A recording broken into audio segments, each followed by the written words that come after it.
এই ভিডিওতে আমরা জানব কন্ট্রোল শর্টকাট কি, কিভাবে কাজ করে আর কি। মানে কন্ট্রোল আমরা প্রেস করে আরও অন্যগুলো কি যদি দিই তবে সেটার কি ফাংশন হয় আর কি। তবে শুরু করা যাক। প্রথম আসছে হলো গিয়ে control plus A. Control and A বাটনটা আমরা যদি দিই তবে কি হয়, তার অর্থটা হলো গিয়ে, তার মিনিংটা হলো গিয়ে কম্পিউটার বুঝে সিলেক্ট অল, মানে যে কোনো টেক্সট বা যে কোনো ফাইল বা ফোল্ডার সবগুলোকে সিলেক্ট করা, সেটা কন্ট্রোল এ দিলে হয়। তারপরে হলো গিয়ে কন্ট্রোল বি।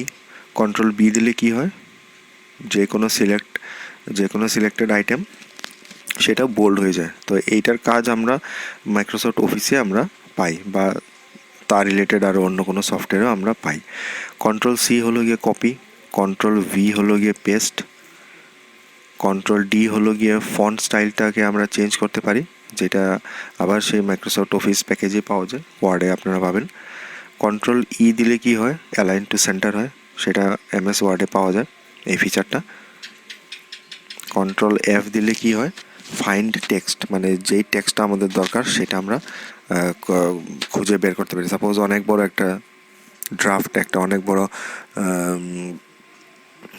একটা অনেক অনেক পাতার, সাপোজ 25 পাতা একটা কোনো ডকুমেন্ট আছে, তো সেখানে আমরা একটা পার্টিকুলার ওয়ার্ড যদি খুঁজতে চাই যে ওই ওয়ার্ডটা কত টাইমস ইউজ করা হলো, তখন আমরা কন্ট্রোল এফ দিয়ে সেটাকে পেতে পারি আর কি।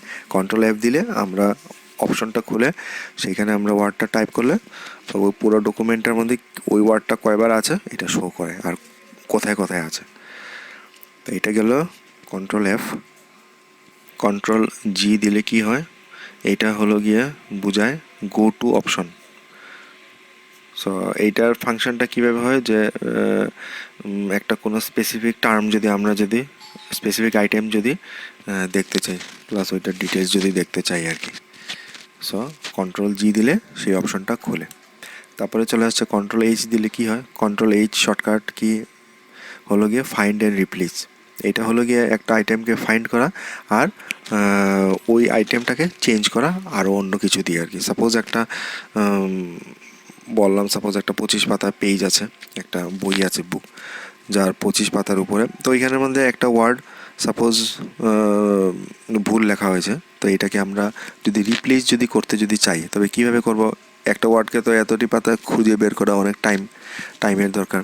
তো আমরা কন্ট্রোল এইচ দিলে কি হবে, ফাইন্ড অ্যান্ড রিপ্লেস অপশনটা খুলবে, সেইখানে আমরা যেই ওয়ার্ডটা আমাদের চাই ওইটা আমরা টাইপ করব, আর তারপরের ফিল্ডে আমরা যেটা ওই ওয়ার্ডটার জায়গাতে রিপ্লেস করবে ওই ওয়ার্ডটা টাইপ করে আমরা ওকে দিয়ে দেবো। তবে যতগুলো আছে, সাপোজ ধরুন ওই ওয়ার্ডটা রং ওয়ার্ড, মানে যেটা ভুল ওয়ার্ডটা আছে সেটা 50টা থাকলো, তো সেই 50টাই কারেক্ট একসাথেই হয়ে যাবে আর কি। আমাদের 50 বার খুঁজে বের করার কোনো দরকার নেই। সো কন্ট্রোল এইচের ফাংশনটা এটা।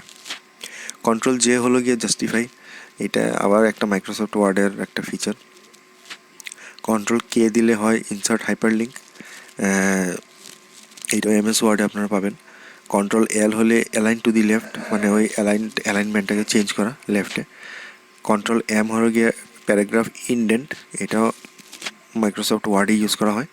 কন্ট্রোল এন হলো গিয়ে যে কোনো একটা নতুন পেজ, স্প্রেডশিট মানে এক্সেল শিট বা পাওয়ার পয়েন্ট প্রেজেন্টেশন খোলা যায় আর কি, যদি কন্ট্রোল প্লাস এন একসাথে দেওয়া হয়। কন্ট্রোল প্লাস ও হলো গিয়ে অপশন, আর কন্ট্রোল পি হলো গিয়ে প্রিন্ট নেওয়ার জন্য। যে কোনো ডকুমেন্ট আছে বা একটা পিকচার একটা আছে, যদি আপনি কন্ট্রোল পি প্রেস করেন তবে প্রিন্ট নেওয়ার অপশনগুলো আমাদের সামনে চলে আসে। তারপরে চলে আসছে কন্ট্রোল কিউ।